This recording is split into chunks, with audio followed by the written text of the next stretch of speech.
오늘은 역대하 말씀을 나누면서 이제 역대기의 마무리를 하도록 하겠습니다. 今日は歴代史第2の御言葉を話しながら歴代史をまとめたいと思います。 말씀은 알고 읽을 때 더 이해가 되죠.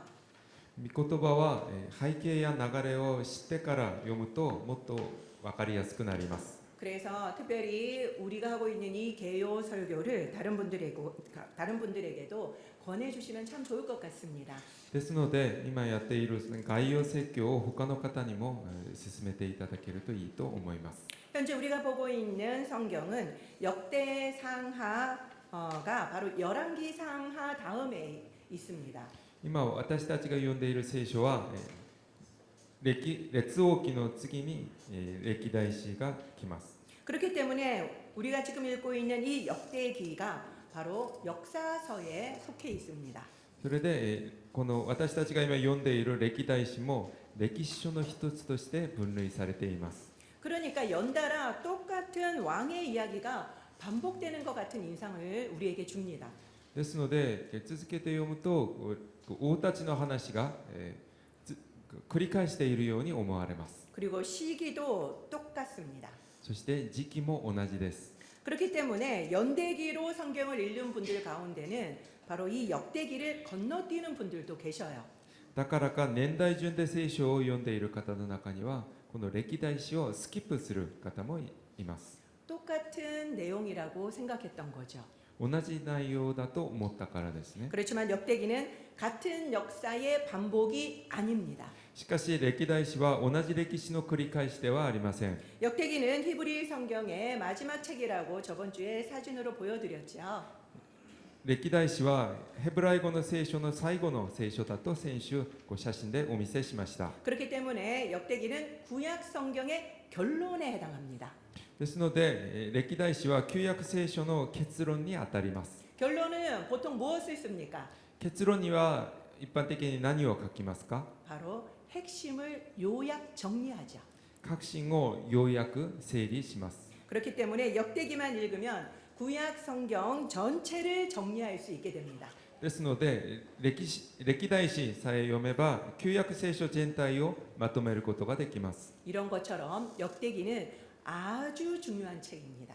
このように歴代史はとても大事な重要な聖書です。 지난주에 저는 열왕기서와 역대기서의 차이를 말씀드렸습니다. 先週私は歴代史と列王記の違いについてお話ししました。 이 둘은 아주 비슷해 보이지만 완전히 다른 책이라고 말씀드렸죠. この2つは似て非なるものだとお話ししました。 열왕기의 대상은 누구였습니까? 列王記の対象は誰でしたか？ 바로 바벨론에 끌려간 포로들이었죠. それはバビロンに連れて行かれた捕囚たちです。 역대기의 대상은 누구였습니까? 歴代史の対象は誰ですか？ 바벨론에서 예루살렘으로 귀환한 바벨론에서 태어난 유대인들이었습니다. バビロンから、帰還したバビロン生まれのユダヤ人たちでした。 전혀 대상이 다릅니다. 対象が全く違います。 열왕기서는 그리고 선지자의 관점이기 때문에 선과 악을 대단히 강조한 책입니다. そして列王記は預言者的な観点だったので善と悪をとても強調しています。 그렇기 때문에 열왕기서는 죄로 인해서 이스라엘이 망했다라고 강조하고 있죠. それゆえに列王記は罪によって滅ぼされたことを強調しています。 그렇기 때문에 죄도 가감없이 다 적고 있습니다.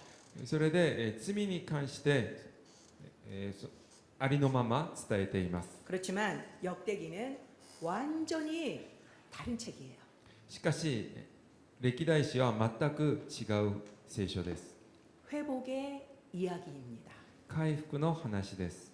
역대상의 마지막이 무엇이었습니까?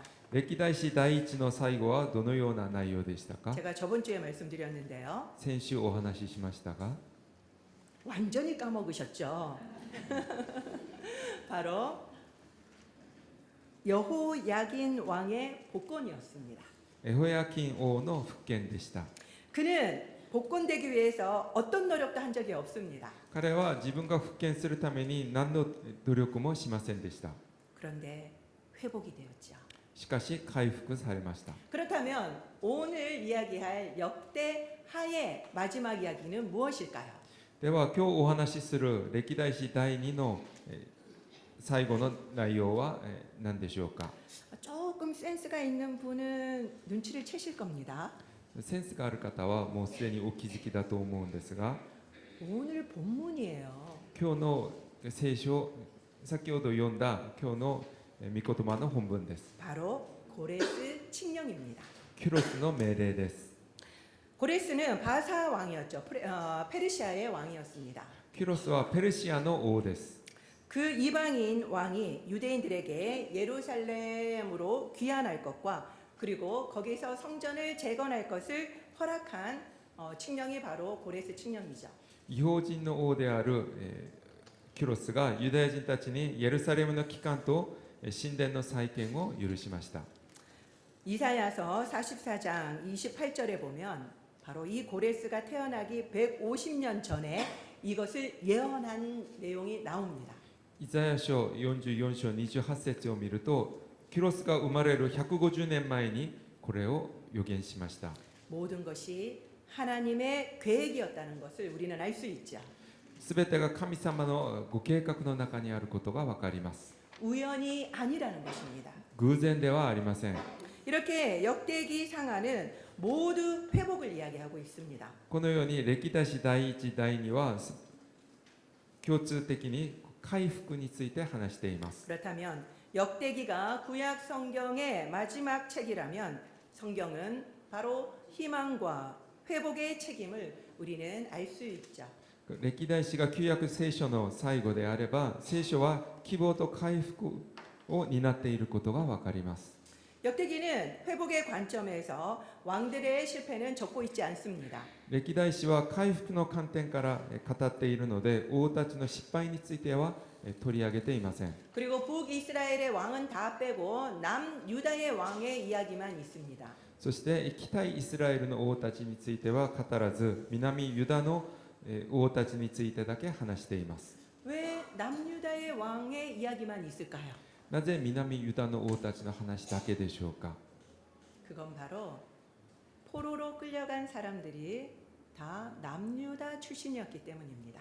それは報酬として連れて行かれた人が皆南ユダ王国の出身だからです。 그들이 돌아왔기 때문에 남유다 사람에게만 전할 필요가 있었었죠.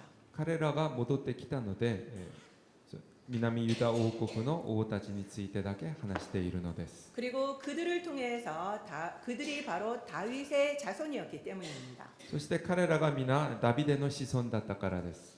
역대기는 제사장이 있었기 때문에 강조점이 열왕기서와는 완전히 다릅니다. 歴代史は、祭司長が書いたので列王記とは強調している内容が違います。 제사장은 무엇을 강조한다고 했습니까? 祭司長は何を強調しますか。 그렇죠.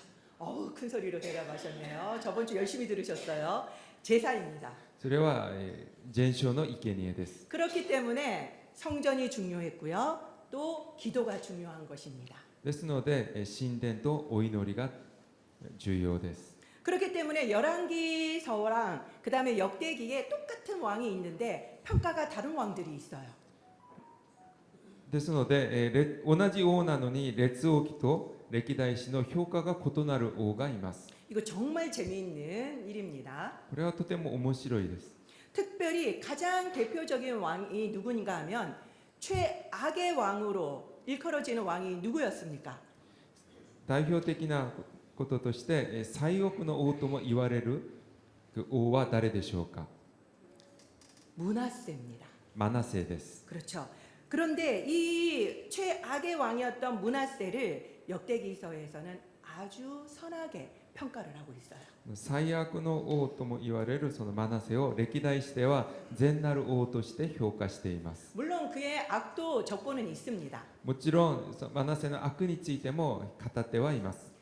왜 이 므낫세에 대해서 선한 평가를 했을까요? なぜこのマナセについて善なる王として評価しているのでしょう 그건 か。 바로 그가 포로로 끌려가서 회개했기 때문입니다. それは彼が捕囚として連れて行かれてそこで改心したからです。 이렇게 악한 왕이었는데도 회개했다고 하나님께서 그를 용서하신 겁니다. あんなに悪を行った王なのに悔い改めたら神様が彼を許しました。 얼마나 기도가 중요한지를 보여주는 예지요.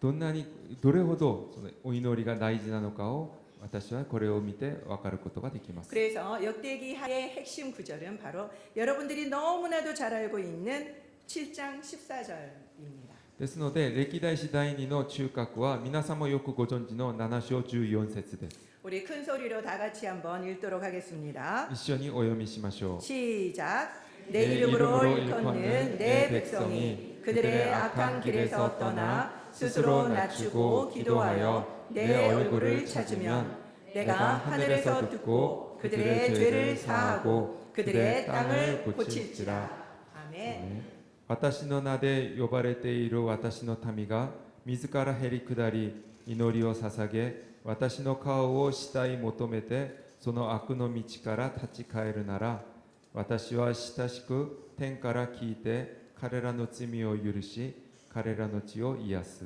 이 말이 무엇입니까? これはどういう意味でしょうか。 회개하면 그리고 제대로 예배를 드리면 회복될 것이라는 말씀이시죠.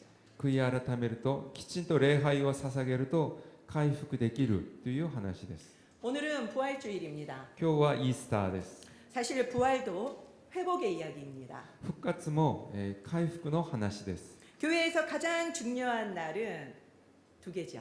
教会が最も大事にしている日は、2つです。 무엇인가요? 何でしょうか。 그렇죠. 바로 부활절과 성탄절입니다. イースターとクリスマスです。 옛날 우리 한국에서는 부활절 새벽에 연합 예배를 드리곤 했어요. 昔韓国ではイースターになると明け方に連合礼拝を捧げました。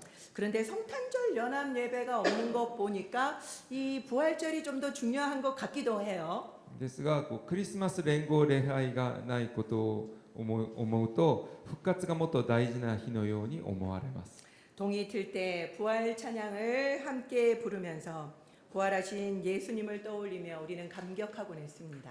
明け方に、復活の賛美を一緒に、賛美歌いながら復活されたイエス様を思い浮かべて感激しました。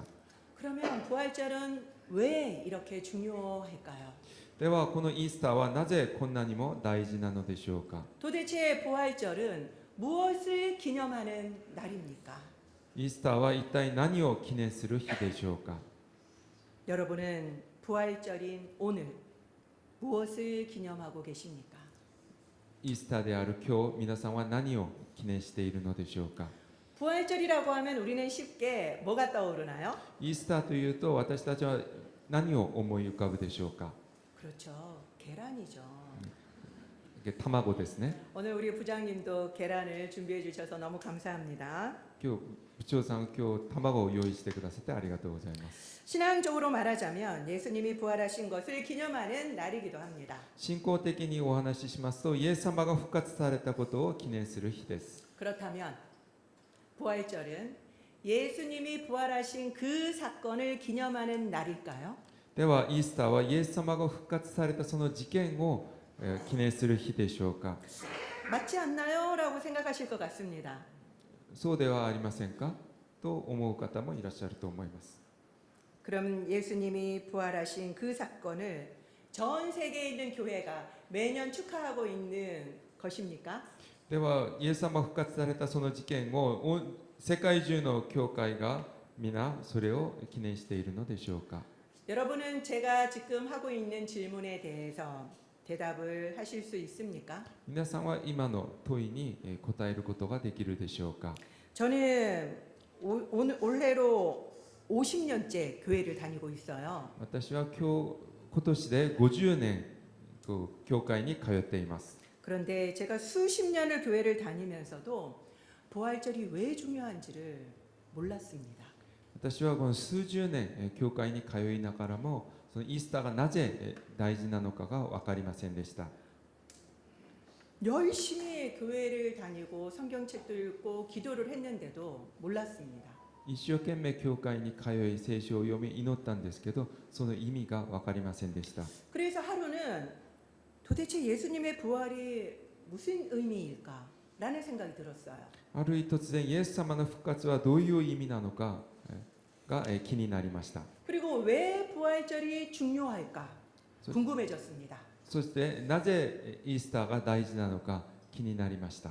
그래서 하나님께 그때부터 기도하기 시작을 했습니다. そしてそれから神様に祈り始めました。 너무나도 부끄러운 이야기죠. とても恥ずかしい話です。 여러분은 잘 알고 계십니까? 皆さんはちゃんと理解しているのでしょうか。 아마 저와 비슷한 분도 계실 거라고 생각이 듭니다.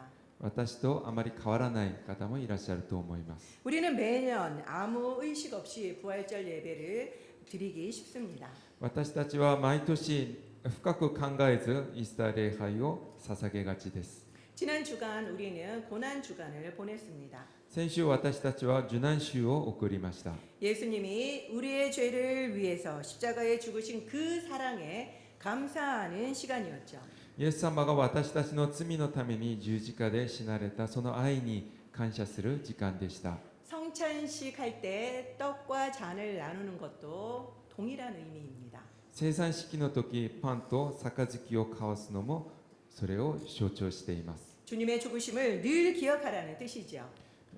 主の死を、常に覚えなさいという意味です。 그렇지만 죽음과 고난이 전부가 아닙니다. しかし死と苦難が全てではありません。 예수님은 부활하셨습니다. イエス様は復活されました。 부활이라고 하는 것은 죽었다가 죽음을 극복하고 다시 살아나는 것을 말하지요. 復活は一度は死んで死を克服し生き返ったことを意味します。 그렇기 때문에 더 이상 죽음이 힘을 잃고 생명을 얻게 되는 겁니다. ですので死は力を失い新しい命を得ることです。 더 이상 죽음이 없으니까 어떻게 됩니까? 死がなくなったのでどうなりますか？ 영원히 살게 되는 겁니다. 永遠に生きることができるということです。 그렇기 때문에 우리가 영생을 얻은 거예요. 永遠の命を得たのです。 그 영생은 우리가 예수님을 믿자마자 바로 얻습니다. この永遠の命はイエス様を信じるとその瞬間得ることができます。 그렇기 때문에 우리가 죽어서 천국에 가서 우리가 그거를 얻는 게 아니에요. ですので私たち天国に行ってそれを得ることではありません。 우리는 죽음이 없어졌기 때문에 바로 확장된 겁니다. 영원히. 死がなくなったので私たちの人生が永遠に、持続することになりました。 그래서 여기서부터 우리는 천국을 누리게 됐다는 거죠. ですのでここで私たちは天国を享受することができることになりました。 영생을 누릴 수 있게 된 것입니다. 永遠に生きることになりました。 그런데 우리는 십자가에 멈춰서서 예수님의 고난만 묵상하면서 울고 있을 때가 너무나도 많습니다. しかし私たちは十字架の前に立ち止まりイエス様の苦難だけを黙想して泣いている時が多々あります。 아닙니다. 違います。 우리도 다시 살아났습니다. 私たちも生き返りました。 그렇기 때문에 부활절은 예수님이 부활하신 그 사건을 기념하는 것이 아니라 우리가 영생을 얻은 것을 기념하는 날인 겁니다. ですのでイースターはイエス様が復活されたその事件を記念するのではなく私たちが得た永遠の命を記念する日です。 근데 우리는 늘 예수님이 부활하신 그 사건만 기념하고 있어요. しかし私たちはイエス様が復活されたその事件だけを記念しています。 우리가 부활한 것은 기념하지 않고 있습니다. 私たちは生き返ったことは記念していません。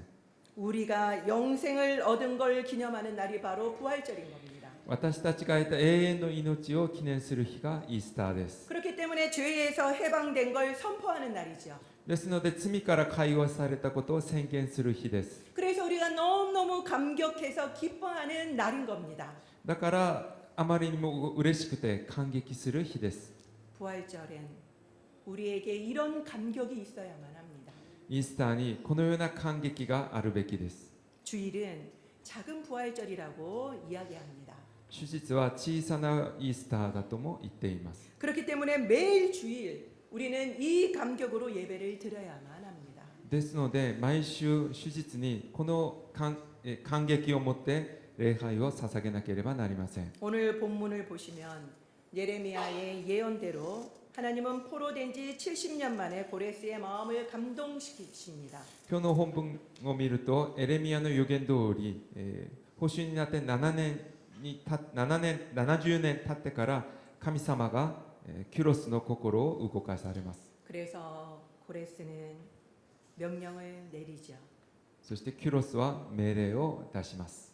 남유다의 포로들은 한순간 포로에서 갑자기 자유인이 되었습니다. その瞬間、南ユダの捕囚たちは捕囚から自由人になりました。 이것은 죄와 죽음의 노예였던 우리가 예수님의 부활로 죽음을 이기고 해방된 것과 똑같습니다. これは罪と、死の奴隷だった私たちがイエス様の復活によって死に打ち勝ち解放されたことと同じです。 자유인이 되었을 그들의 마음을 생각해 보십시오. 自由人になった彼らの心を想像してみてください。 얼마나 기쁘고 감격했겠습니까? どれほど喜んでそして感激したのでしょうか。 그렇다면 우리도 그런 기쁨과 감격이 넘쳐야 한다는 겁니다. ですので私たちにも同じような喜びと感激がなければなりません。 오늘 그 부활의 기쁨이 우리에게 가득하시기를 바랍니다. 今日その感激が私たちにも満ち溢れなければなりません。 그리고 매주일 그 감격 속에서 예배드리는 저와 여러분이 되시기를 축원드립니다. そして毎週その感激の中で礼拝を捧げる皆さんになるように祝福します。 기도하겠습니다. お祈りします。